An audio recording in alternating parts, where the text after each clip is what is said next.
What's going on, everybody? My name is Aiden and welcome back to another video. Ladies and gentlemen, today we are going to be discussing an injury report for the Chicago Bulls ahead of our upcoming game against the Miami Heat and discussing some recent, reports about Zach LaVine's preferred destination. Again, I know a lot of people are sick and tired of this Zach LaVine saga, but until he does get traded, the stories are not going to end, and I feel like it is important to discuss. We'll try to keep it short for you guys, and we'll see what ends up happening in the near future. But before we get any further, if you like the video and you want to see more from me, drop a like, drop a follow, and or subscribe if you are new, and let me know in the comments below your thoughts about the Chicago Bulls injury report. Does it make a big difference in our next game against Miami, as well as the Zach LaVine preferred destination? Of course, these are rumors and speculation. This is not a guarantee, but I think a lot of people can kind of piece things together and understand, if you think about it, really, this is not new news, essentially. But anyway, let's quickly talk about it. First things first,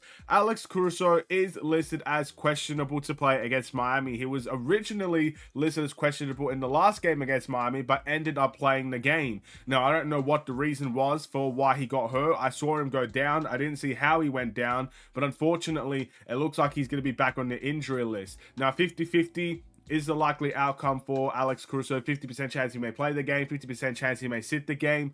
And again, it kind of sucks with AC because I feel like if you watch him every game, he's so impactful for the Chicago Bulls. He was a big part in how we're able to get a massive lead against Miami early, but at the same time, he gets hurt almost every game, it feels like. I feel like every time AC plays, he's on the floor, he's hurt, he's holding his knee, he's holding his shoulder, he's holding his hand. He seems to be doing a lot for the Chicago Bulls as of late. So I don't really know which direction the Bulls should go down here.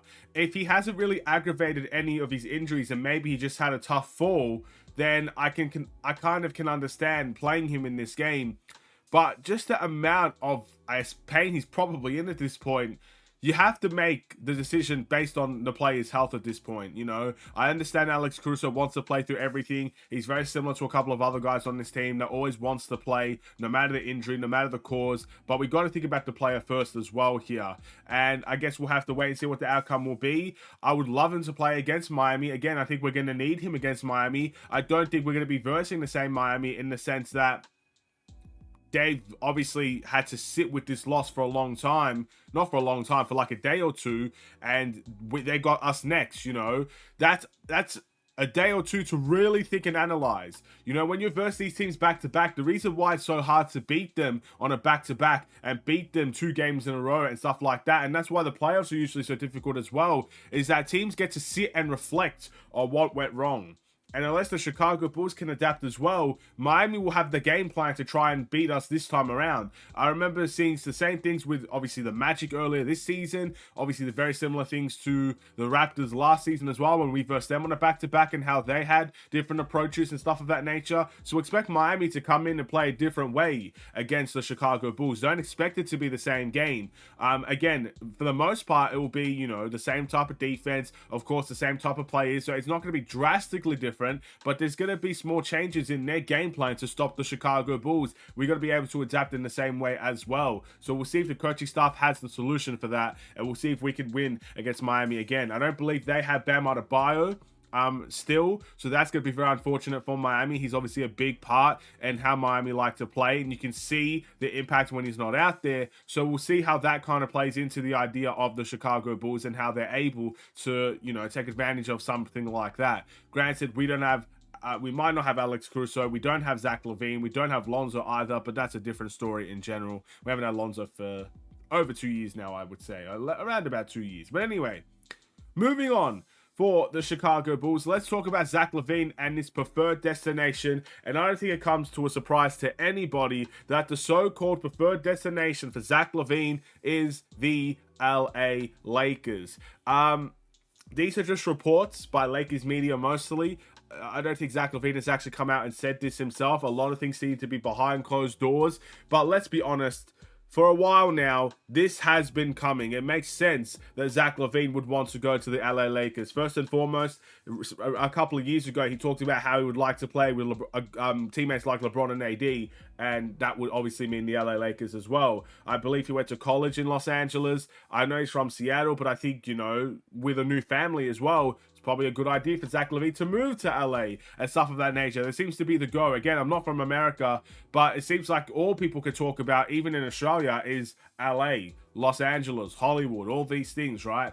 So I'm assuming it makes sense for Zach LaVine in that regard as well, knowing that he's been in LA before. He would like to go to LA again. And plus, the Lakers, love him or hate him right now, are in prime position to really attack the season. And they could very well make the playoffs, and they could very well be a threat in the Western Conference. So joining a team like that in your preferred destination, you know, it's not terribly naive to think that Zach LaVine would want to join the LA Lakers. But I guess you have to now go for the Chicago Bulls. First and foremost, we don't know if LA is the only team interested in Zach LaVine. You know, we still think Philadelphia could be interested. You know, teams like the Raptors could be interested. Teams like the Warriors could be interested. There might be some desperate teams on the horizon. There might be some teams that absolutely desperately need a shooting guard. And there could be other teams that are monitoring the situation and, you know, split decision. They might say, hey, let's go and target Zach LaVine. So we don't know.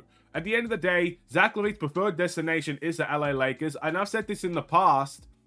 We don't have to send Zach LaVine to his preferred destination. Now, it's an ultimate sign of respect if we do, saying, okay, you want to go to the Lakers. We understand that. We will try to communicate a trade with the Lakers, and we may take a hit from the trade package to send you to your preferred destination. That is a sign of respect from the Chicago Bulls organization. It's up to them if they want to give that type of respect to Zach LaVine. But there's no trade clause for Zach LaVine, so he can't pick and choose the teams he wants to go to. In reality, the Bulls get to choose the team that he goes to. He has no say in the situation. He could come out, use his agents and say, hey, I'm not going to play for your organization and stuff like that. But with the rules restricting Zach LaVine from doing that for the most part, as he will get fined, and I believe the team might get fined as well if they sit Zach LaVine for as long as they do.